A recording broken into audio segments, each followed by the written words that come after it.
পুরল বকশীবাজারের অস্থায়ী আদালত। বিচারক বসতে না পারায় পেছালো পিলখানার বিস্ফোরক মামলার শুনানি। বিক্ষোভ তুলে নিলেন ঢাকা আলিয়ার শিক্ষার্থীরা।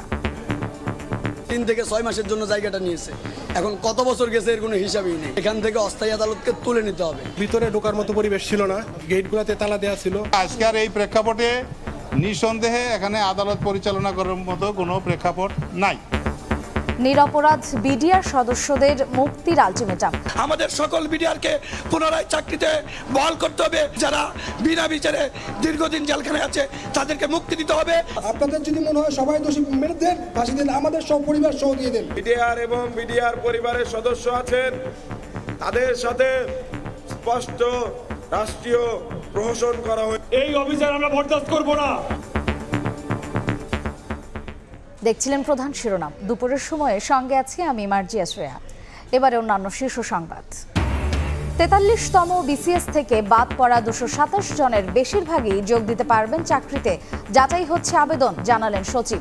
সরকারি কর্মকর্তারা পাবেন মহার্ঘ ভাতা। এবার বিচার বহির্ভূত হত্যার বিচারের দাবি নিয়ে ট্রাইব্যুনালে বিএনপি। দল ও সহযোগী সংগঠনের 2000-এর বেশি নেতাকর্মীকে ক্রসফায়ারে হত্যার অভিযোগ দায়ের।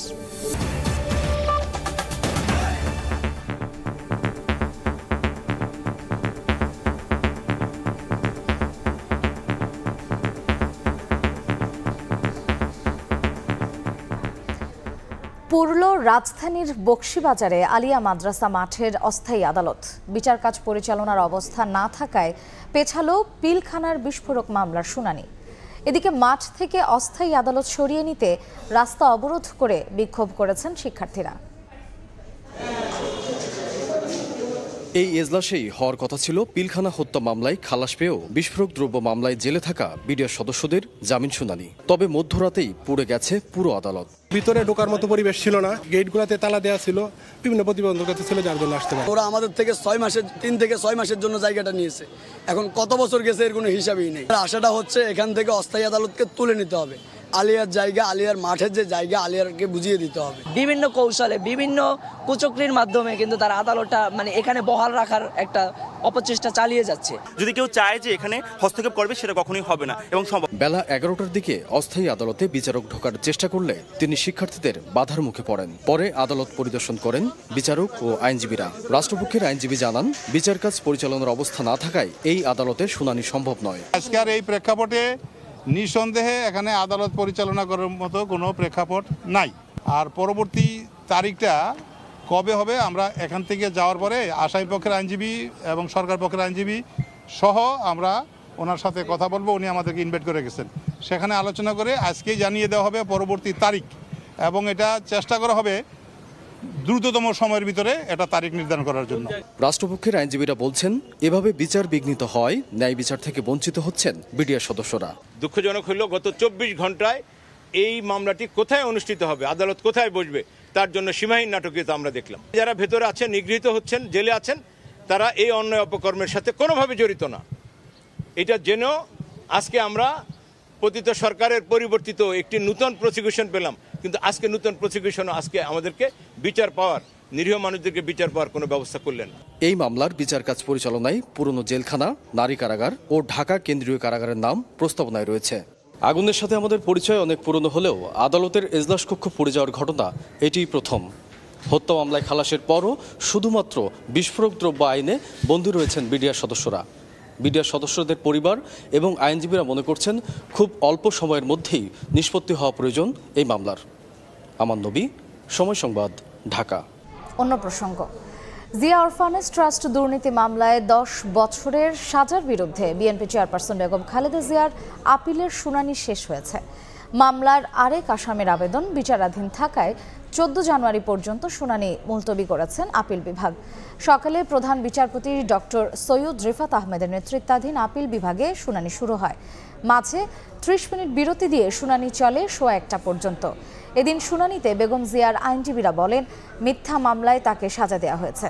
শুনানিতে আবেগপ্রবণ হয়ে পড়েন বেগম জিয়ার আইনজীবী ব্যারিস্টার কায়সার কামাল।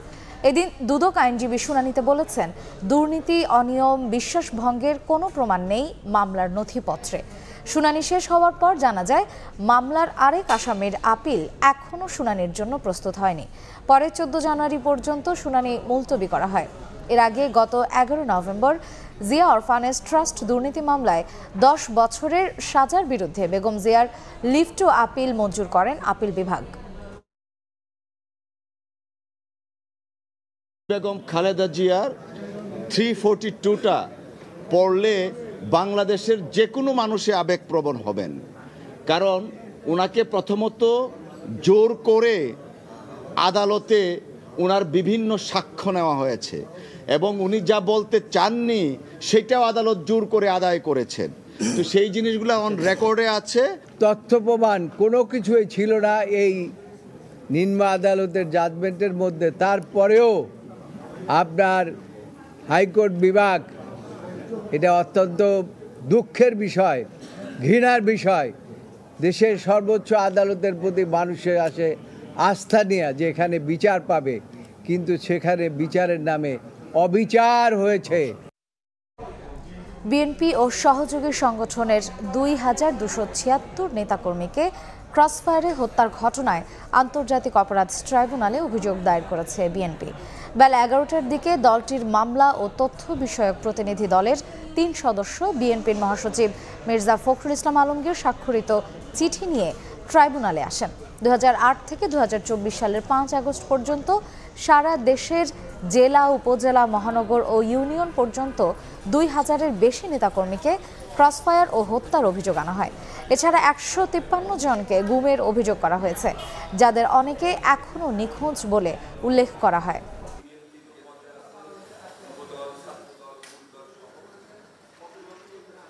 বিএনপিকে নির্মূল নিশ্চিহ্ন করার জন্য, দলের নেতাকর্মীদেরকে নেতাশূন্য করার জন্য, কর্মীদেরকে গুম করে অপহরণ করে এ পর্যন্ত আমাদের প্রাপ্ত তথ্য অনুযায়ী 2276 জনকে আওয়ামী লীগের সন্ত্রাসীরা এবং কিছু আইন শৃঙ্খলা বাহিনীর সদস্যরা ক্রসফায়ারের নামে হত্যা করেছে।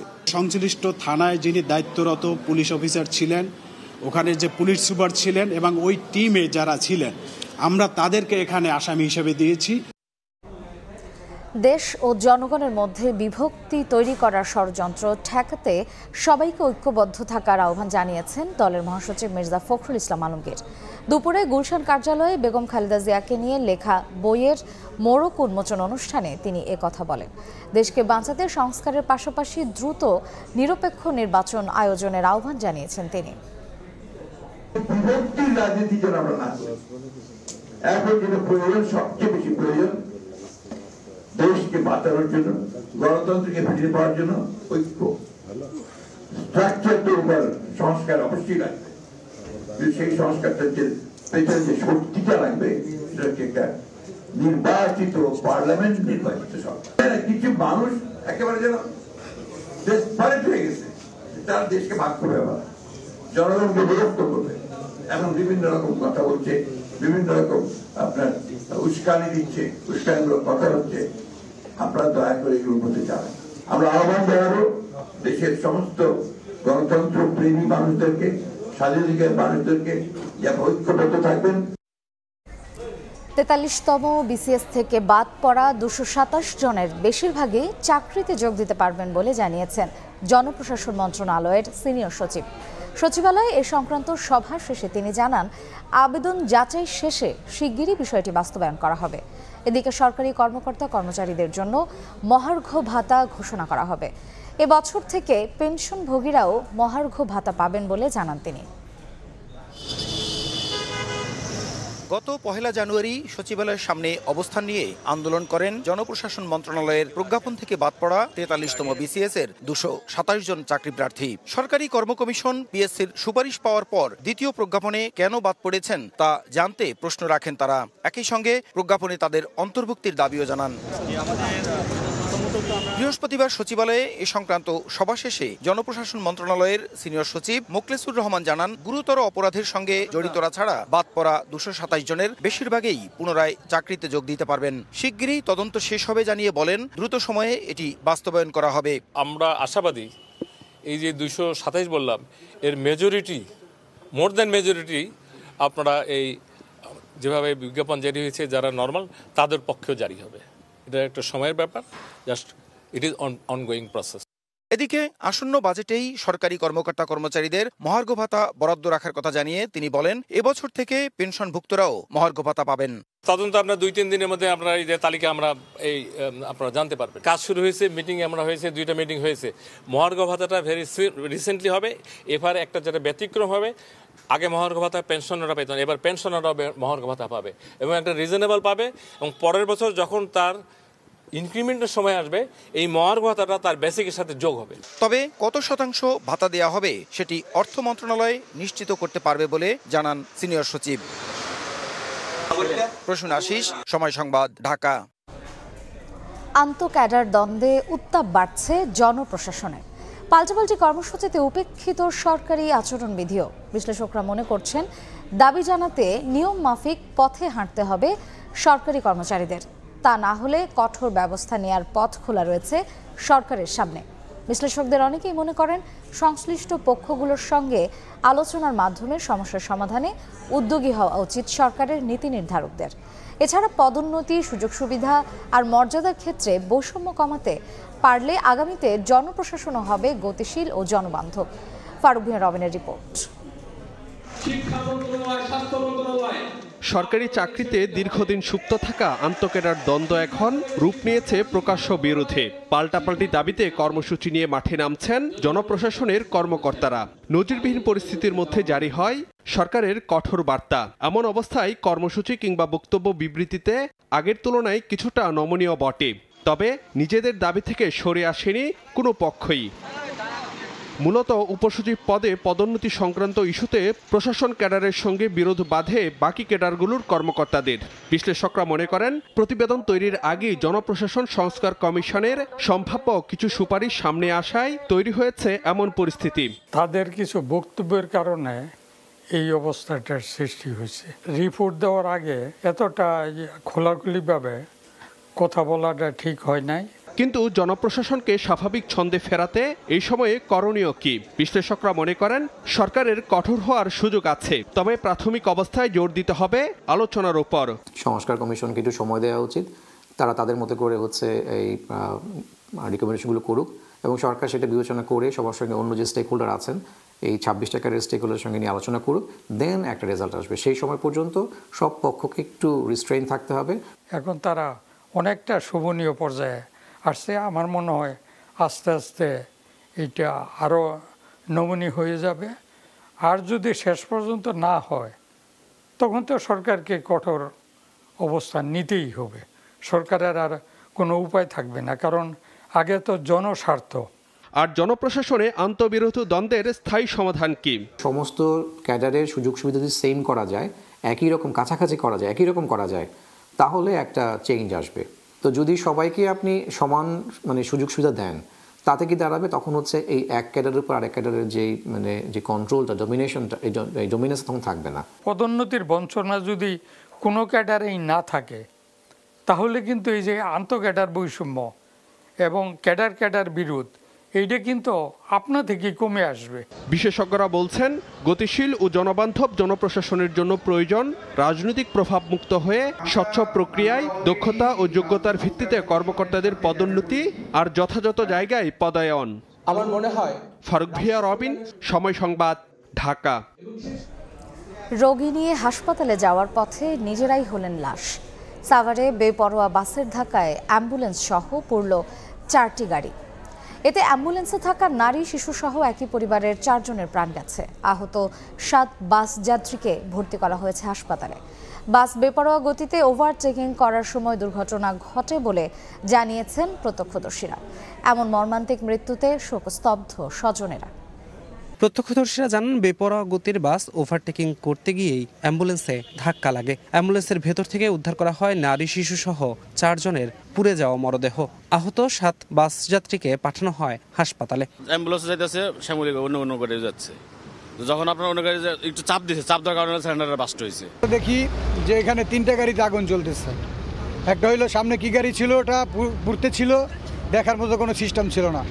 পরে পাশে যেটা, পিছনে যে এটা বাদ, যেটা এই বাসটা ঘুরতে ছিল। আমরা 7 জনকে গুরুতর আহত অবস্থায় হাসপাতালে প্রেরণ করি। আর আগুন নির্বাপনের এক পর্যায়ে আমরা অ্যাম্বুলেন্সের মধ্যে 4 জন ডেড বডি দেখতে পাই। 4 জনের মধ্যে 2 জন মহিলা ছিল, 1 জন বাচ্চা ছিল, 1 জন পুরুষ ছিল। মরদেহগুলো আমরা পাই, এগুলো পরিচয় শনাক্ত করার মতো অবস্থা নাই, কারণ আগুনে পুরো একদম ভস্মীভূত হয়ে গেছে। তাৎক্ষণিকভাবে আমরা এগুলো আইনগত প্রক্রিয়া শেষে শহীদ সোহরাওয়ার্দী মেডিকেল হসপিটালের মর্গে প্রেরণ করেছি। ভোরে মরদেহ নিয়ে আসা হয় শহীদ সোহরাওয়ার্দী মেডিকেল কলেজ হাসপাতালের মর্গে। খবর পেয়ে ছুটে আসেন স্বজনরা, ভেঙে পড়েন কান্নায়। জানান, টাঙ্গাইল থেকে অ্যাম্বুলেন্সে করে রাজধানীর একটি বেসরকারি হাসপাতালে যাচ্ছিলেন একই পরিবারের 4 সদস্য। গত 3 দিন আগে নিয়ে আসছিল সোহরাওয়ার্দীতে, তো এইখান থেকে আবার নিয়ে গেছে। কাল রাত্রে হঠাৎ করে অসুস্থ বেশি হওয়ার কারণে আবার ল্যাবে এটা নিয়ে আসতে চাচ্ছিল আর কি। মর্গে থেকে বলছে যে ক্লিয়ারেন্স আনলে এরা পরবর্তী ব্যবস্থা নেবে। ঘটনার পর পালিয়েছে বাস চালক ও সহকারী। পুড়ে যাওয়া গাড়িগুলো নেওয়া হচ্ছে পুলিশের জিম্মায়। ধ্রুব ব্যানার্জি, সময় সংবাদ, ঢাকা। দুপুরের সময় আরও থাকছে। সংকটের মাঝেও ঘুরে দাঁড়ানোর চেষ্টায় পোশাক খাত। বিদায়ী বছরে 38 বিলিয়ন মার্কিন ডলারের পণ্য রফতানি। মন্দা কাটাতে নতুন বাজারে চোখ ব্যবসায়ীদের।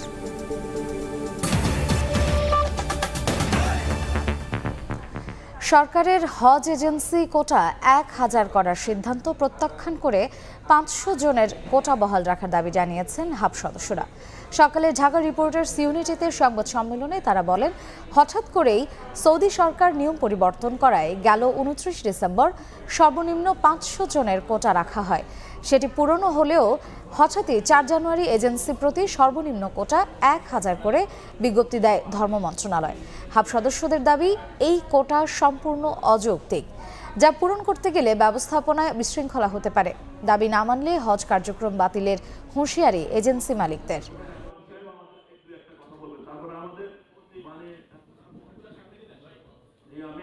এক 1000 হাজিদেরকে সঠিকভাবে সেবা দিতে পারবেন না। সরকারের নির্দেশনায় 500 কোটা আমরা করে ফেলেছি, সেটা যেন বহাল থাকে।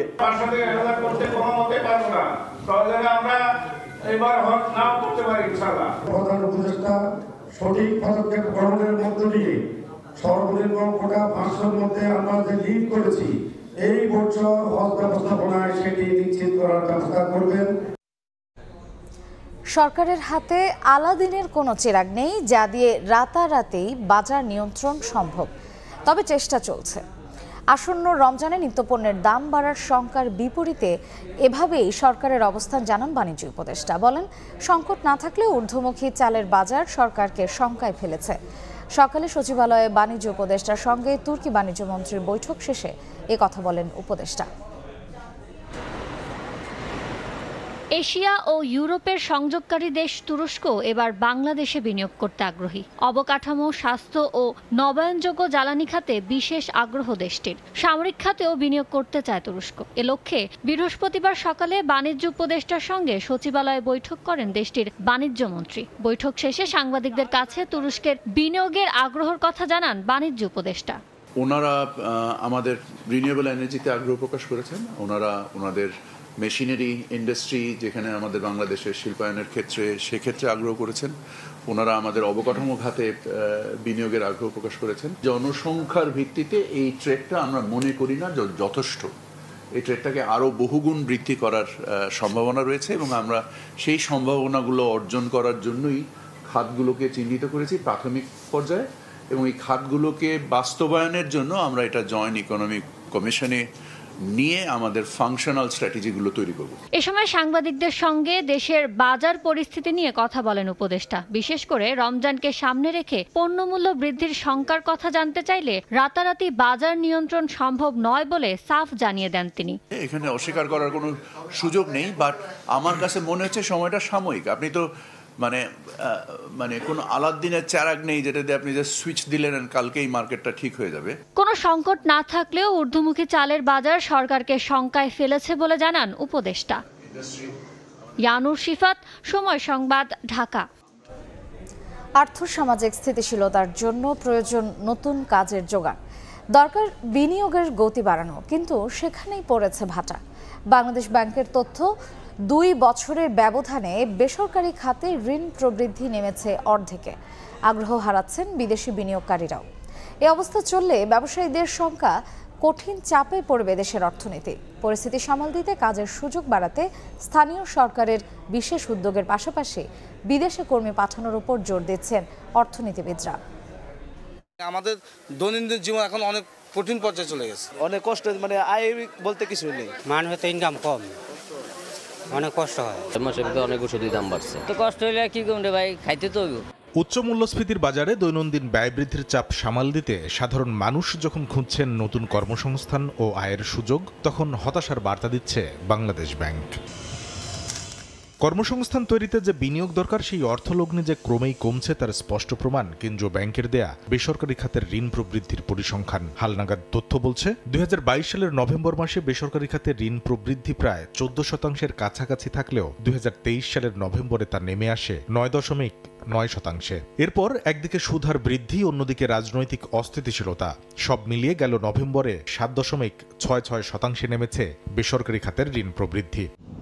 ব্যবসায়ীরা বলছেন বেসরকারি খাতে ঋণ প্রবাহ এভাবে কমতে থাকলে সার্বিকভাবে চাপে পড়বে দেশের অর্থনীতি। ব্যবসা বাণিজ্য ইন্ডাস্ট্রি কিন্তু এরকম ক্যান্সারে আক্রান্ত, এখন বেঁচে থাকার সংগ্রামে লিপ্ত আছে। ব্যাংকিং সমস্যার বর্তমানে যে সংকটগুলি আছে এগুলি যদি সমাধান হয়, গ্যাস বিদ্যুতের সংকটের যদি সমাধান হয়, আইন শৃঙ্খলা পরিস্থিতি যদি স্বাভাবিক হয়, জিরো টলারেন্সে যদি সরকার নিয়ে আসতে পারে, তাহলে হয়তো তখন বিনিয়োগের চিন্তা আসবে। ব্যবসা বাণিজ্য অর্থনৈতিক সংকট কিছুটা হলে কাটিয়ে উঠবে। শুধু দেশি উদ্যোক্তারাই যে বিনিয়োগ কমিয়েছেন তেমনটা নয়, মুখ ফিরিয়ে নিচ্ছেন বিদেশিরাও। বাংলাদেশ ব্যাংকের দেয়া তথ্য 2023 সালের দ্বিতীয় প্রান্তিক এপ্রিল জুনে যেখানে $42.70 কোটি সরাসরি বিদেশি বিনিয়োগ এসেছে দেশে, সেখানে 2024 সালের দ্বিতীয় প্রান্তিকে এসেছে $29.97 কোটি, অর্থাৎ বছর ব্যবধানে কমেছে প্রায় 30%। এ অবস্থায় কর্মসংস্থান সৃষ্টিতে সরকারকে বিশেষ নজর দেওয়ার তাগিদ দিচ্ছেন অর্থনীতিবিদরা। একদিকে হলো সরকারের পক্ষ থেকে বিভিন্ন ধরনের কর্মসংস্থানমূলক ব্যয় বাড়ানো গ্রামীণ আমার শহরের বাইরে, আরেকটা হলো যে আমার প্রবাসী আয় মানে কর্মসংস্থান বাড়ানোর জন্য আপনি এটার উপরে দিবেন। আধা শহর হিসেবে, আধা গ্রাম হিসেবে যেগুলি এখন বেড়ে উঠেছে, সেগুলির ভিতরে যোগাযোগ ব্যবস্থা যদি আরও শক্তিশালী হয়, তাহলে যে আয়টা আমরা গ্রামে নিতে পারতাম, যেই ব্যয়টা আমরা শহরে করি, সেইটার সাথে একটা সামঞ্জস্য হলে একটা হয়। বিনিয়োগ বৃদ্ধি আর কর্মসংস্থান সৃষ্টির মাধ্যমে অর্থনীতিকে শক্তিশালী করতে সুশাসিত গণতান্ত্রিক সরকার ব্যবস্থা প্রতিষ্ঠার তাগিদ এসেছে পরিকল্পনা মন্ত্রণালয় থেকে। তার জন্য সবচেয়ে গুরুত্বপূর্ণ হলো যে একটা সুশাসিত গণতান্ত্রিক শাসন ব্যবস্থায়। কামরুল হাসান সবুজ, সময় সংবাদ, ঢাকা।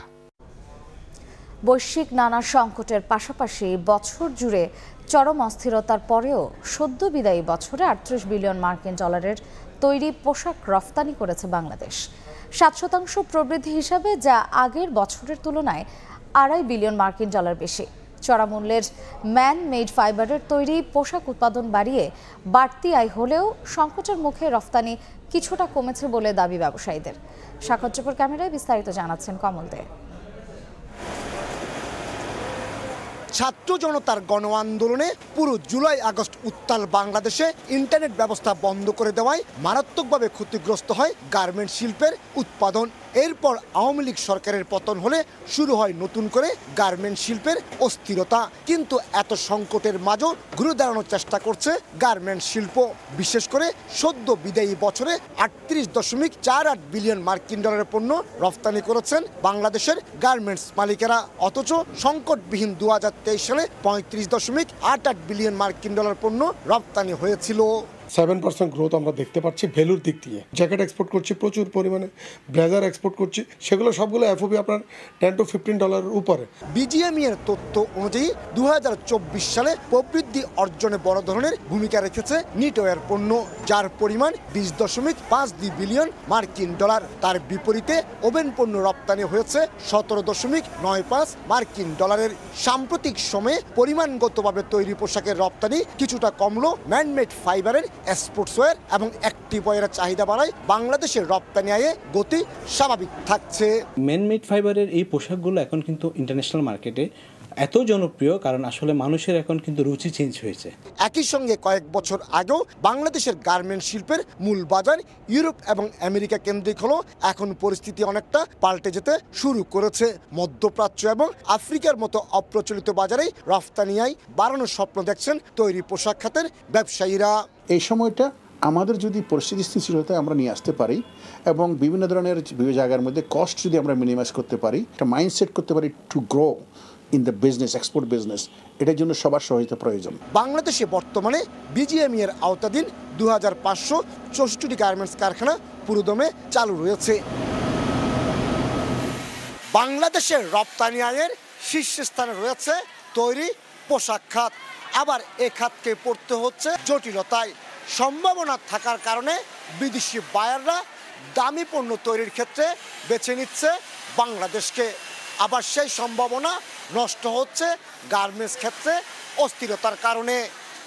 চট্টগ্রামের বায়েজিদ শিল্পাঞ্চল থেকে কমল দে, সময় সংবাদ। ডাকসু নির্বাচন আয়োজনে কাজ চলছে বলে জানিয়েছেন ঢাকা বিশ্ববিদ্যালয় উপাচার্য।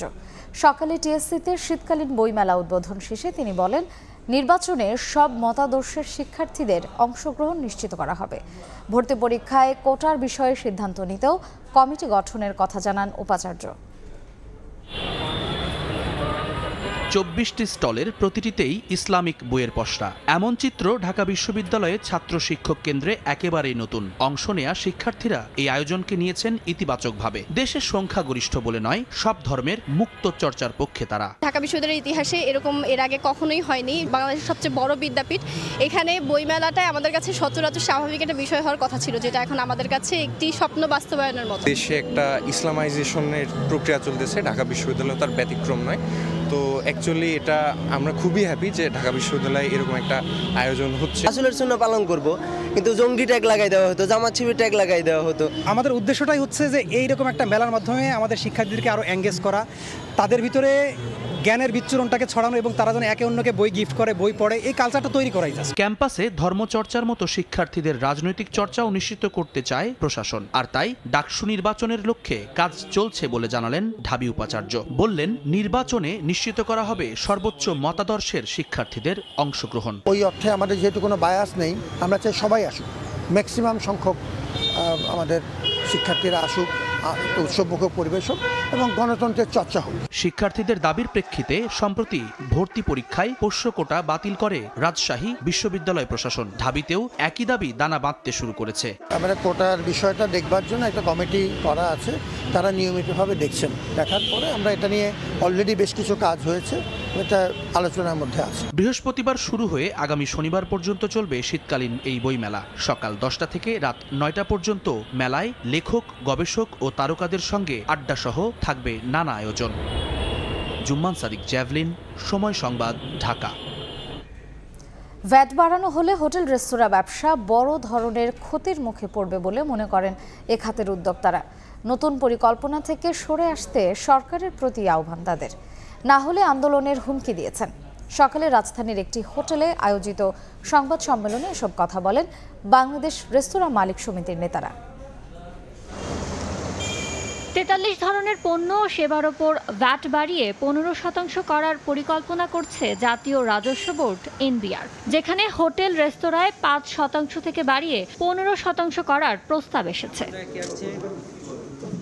ভ্যাটের এই হারকে অযৌক্তিক দাবি করেছে রেস্তোরাঁ মালিক সমিতি। বৃহস্পতিবার রাজধানীর একটি হোটেলে আয়োজিত সংবাদ সম্মেলনে সংগঠনটির নেতারা বলেন, নতুন ভ্যাট হার কার্যকর হলে চরম ক্ষতির মুখে পড়বে তাদের ব্যবসা। বর্তমান দেশের অস্থিতিশীল বাজার পরিস্থিতিতে হঠাৎ করে ভ্যাটের হার 3 গুণ বৃদ্ধিতে আমরা আতঙ্কিত, দিশাহীন ও শঙ্কিত। আমরা ভ্যাট 3% নির্ধারণের দাবি জানিয়ে আসছিলাম, যাতে করে মানুষের ভ্যাট দেওয়ার প্রবণতা বৃদ্ধি পায় ও সরকারের ভ্যাট আদায় আরও বাড়ে। আমরা মনে করি 70% রেস্তোরাঁ এখনো ভ্যাটের আওতার বাইরে। রাজস্ব বাড়াতে ভ্যাটের ওপর চাপ না দিয়ে আয়করের আওতা বাড়ানোর পরামর্শ দেন তারা। এ সময় এনবিআর এর কর্মকর্তাদের বিরুদ্ধে দুর্নীতির অভিযোগও তুলে ধরেন সংগঠনটির নেতারা। এনবিআর এর কাছে আমরা 5 বছর যাবত চিঠির পর চিঠি যে ট্যাক্সেশনটা ইজি করেন, একটা সহজ প্রক্রিয়া ট্যাক্সেশন করেন, আমরা প্রতি মাসেই ট্যাক্স দিয়ে দিই, যেহেতু আমরা ক্ষুদ্র উদ্যোক্তা। কিন্তু এনবিআর এর চাঁদাবাজি তো বন্ধ হবে না, কারণ মাঠ পর্যায় থেকে চাঁদাবাজি করে উপর পর্যন্ত ভাগ বাটোয়ারা হয়। ভ্যাট হার বাড়ানোর পরিকল্পনা বাতিল না করলে এর প্রতিবাদে আন্দোলনের হুমকিও দিয়েছে বাংলাদেশ রেস্তোরাঁ মালিক সমিতি। ইয়ানুর শিফাত, সময় সংবাদ, ঢাকা। দুপুরের সময় আরও থাকছে। দ্বিতীয় দফায়ও বোলিং অ্যাকশন পরীক্ষায় পাশ করতে পারলেন না সাকিব আল হাসান। ভবিষ্যৎ নিয়ে ধোঁয়াশা। পরীক্ষা পদ্ধতির ত্রুটি নিয়ে নিশ্চিত না হওয়ায় মন্তব্য করেনি বিসিবি।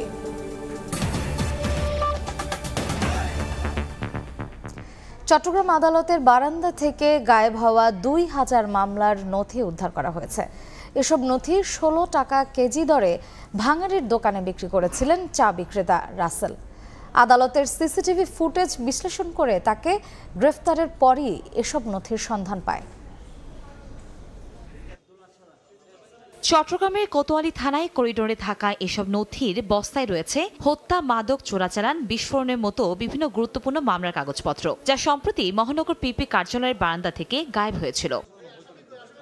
গত 5 জানুয়ারি মহানগর দায়রা জজ আদালতের সরকারি কৌশলী কোতোয়ালি থানায় জিডি করলে নথির খোঁজে নামে পুলিশ। এ সময় আদালতের সিসিটিভি ফুটেজ বিশ্লেষণ করে আদালত চত্বরে চায়ের দোকানদার রাসেলকে শনাক্ত করা হয়। তথ্য প্রযুক্তির সহায়তায় নগরীর বাকলিয়া এলাকা থেকে তাকে গ্রেফতার করা হয়। এই ব্যাপারে আমরা তদন্ত করতেছি, তার সাথে আর কে জড়িত আছে অথবা অন্য কোনো ইস্যু আছে কিনা এটা আমরা তদন্তপূর্বক পরবর্তী ব্যবস্থা নেব। তথ্য প্রযুক্তির সহায়তায় নগরীর বাকুলিয়া এলাকা থেকে তাকে গ্রেফতার করা হয়। এরপর তার দেয়া তথ্য অনুযায়ী বুধবার সারারাত অভিযান চালিয়ে নগরীর পাথরঘাটা এলাকার এক ভাঙ্গারির দোকান থেকে গায়েব হওয়া নথির মধ্যে 9 বস্তা উদ্ধার করা হয়। চুরির পর ভাঙ্গারির দোকানে 16 টাকা কেজি দরে নথিগুলো বিক্রি করে রাসেল। এদিকে আদালতের সব জায়গায় সিসি ক্যামেরা লাগানো সহ নিরাপত্তা বাড়ানোর দাবি পিপি সহ আইনজীবীদের। পুরো আদালত এলাকা, বিচারিক এলাকা সবটাই আপনার ইম্পর্টেন্ট জায়গা এবং সবগুলোকে নিরাপত্তার সুব্যবস্থা করা হোক। সব জায়গাতে সিসি ক্যামেরা লাগানো হোক, যাতে ভবিষ্যতে আর এই ধরনের কোনো ঘটনা ঘটতে না পারে। সেই জন্য আমি মিটিংয়ে আমি বলেছি, একটা ধরুন দাগি আসামির কোনো গুরুত্বপূর্ণ রেকর্ড এখানে থাকতেই পারতো, উনি যদি এটা সরিয়ে ফেলতো তাহলে দায়ভার কে নিত? তো আমার মনে হয় আজকের যে উদ্ধারটা হয়েছে এটা আমি পুলিশকে ধন্যবাদ জানাই। চট্টগ্রাম মহানগর পিপি অফিসে জায়গা না থাকায় গত বছরের এপ্রিলে অফিসটির বাইরে এসব নথি রাখা হয়েছিল। আদালতের অবকাশকালীন সময়ের মধ্যে গত 13 ডিসেম্বর থেকে 31 ডিসেম্বরের মধ্যে যা উধাও হয়। সময় সংবাদ, চট্টগ্রাম। সাকিবের বোলিং নিয়ে আবারও ধোঁয়াশা। বিভিন্ন সূত্রের খবর, চেন্নাইতে দ্বিতীয় দফায় পরীক্ষায় পাশ করতে পারেননি টাইগার অলরাউন্ডার। বিষয়টি আনুষ্ঠানিকভাবে না জানায় কোনো মন্তব্য করেননি বিসিবি কর্তারা। এ দফায় পরীক্ষায় পাশ না করলে 1 বছর বোলিং করতে পারবেন না সাকিব। সাকিব আল হাসান বাংলাদেশ ক্রিকেটের বর্ণময় চরিত্র। মাঠে তিনি থাকুন বা না থাকুন, আলোচনায় সব সময় থাকেন। 5ই আগস্টের পর থেকে দেশের ক্রিকেটে একেবারে ব্রাত্য হয়ে পড়ার পরও সাকিবের প্রাসঙ্গিকতা কমেনি এতটুকু। সাকিবকে নিয়ে এখনকার আলোচনাটা অবশ্য একেবারে ক্রিকেটীয়। চ্যাম্পিয়ন্স ট্রফির দলে তিনি থাকছেন কিনা, কারণ অধিনায়ক শান্ত নাকি সোজা সাপটা জানিয়ে দিয়েছেন পাকিস্তান দুবাইয়ে সাকিবকে তার চাই, কিন্তু চাইলেই তো আর হচ্ছে না। সাকিবকে তো থাকতে হবে খেলার মতো অবস্থাতেও, কারণ সরকার এবং বিসিবির গ্রিন সিগন্যাল পেলেও যে সাকিব থাকবেন সেটা কি এখন আর বলা যায়?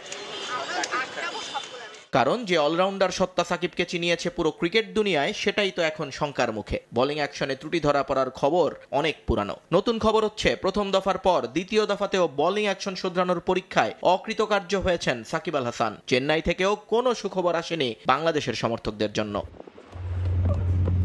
তবে পুরো বিষয়টি এখন আনুষ্ঠানিকভাবে জানায়নি সাকিব, চেন্নাই বা আইসিসি কর্তৃপক্ষ। আর এই জায়গাতেই আটকে আছে বাংলাদেশ ক্রিকেট বোর্ড। কেবলমাত্র গুঞ্জনের উপর ভর করে কোনো সিদ্ধান্ত নিতে চাইছেন না তারা। সেক্ষেত্রে অপেক্ষা করা ছাড়া আপাতত আর কোনো উপায় নেই বোর্ডের সামনে। কারণ গুঞ্জন আছে, দ্বিতীয় দফার পরীক্ষায় একটা কারিগরি ত্রুটি হয়েছে বলে ধারণা করেছেন অনেকে। সেক্ষেত্রে পুরো পরীক্ষাটাই বাতিল হয়ে যেতে পারে যে কোনো সময়। আর তাহলে আরও 1 দফা পরীক্ষা দেওয়ার সুযোগ দেওয়া হবে অলরাউন্ডারকে। এদিকে বোলিং অ্যাকশন পরীক্ষা নিয়ে আইসিসির আইন বলছে, পরপর 2 বার পরীক্ষায় অনুত্তীর্ণ হলে পরের 1 বছর কোনো পর্যায়ের ক্রিকেটে বোলিং করতে পারবেন না সেই বোলার। পরীক্ষার এই আইন নিয়ে আছে ভিন্ন ব্যাখ্যাও। অনেক ক্রিকেট বিশ্লেষকের মতে 2 বার ফেল করবার পরও বোলিং অ্যাকশন শোধরাতে কাজ করতে পারবেন বোলার। তৃতীয়বার পরীক্ষা দেওয়ারও সুযোগ দেওয়া হবে তাকে, তবে একটা নির্দিষ্ট সময় পর। কিন্তু সেখানে পাশ করতে না পারলে 1 বছরের নিষেধাজ্ঞা নেমে আসবে বোলারের উপর। সাকিব এখন ঠিক কোন পর্যায়ে আছেন সেটা একমাত্র বলতে পারবেন সাকিব আল হাসান নিজেই। নিয়ন মুহাইমেন, সময় সংবাদ। এ পর্যায়ে শীর্ষ সংবাদগুলো জানিয়ে দিচ্ছি আরেকবার। এবার বিচার বহির্ভূত হত্যার বিচারের দাবি নিয়ে ট্রাইব্যুনালে বিএনপি। দল ও সহযোগী সংগঠনের 2000-এর বেশি নেতাকর্মীকে ক্রসফায়ারে হত্যার অভিযোগ দায়ের। এবং 43তম বিসিএস থেকে বাদ পড়া 227 জনের বেশিরভাগই যোগ দিতে পারবেন চাকরিতে, যাচাই হচ্ছে আবেদন, জানালেন সচিব। সরকারি কর্মকর্তারা পাবেন মহার্ঘ ভাতা।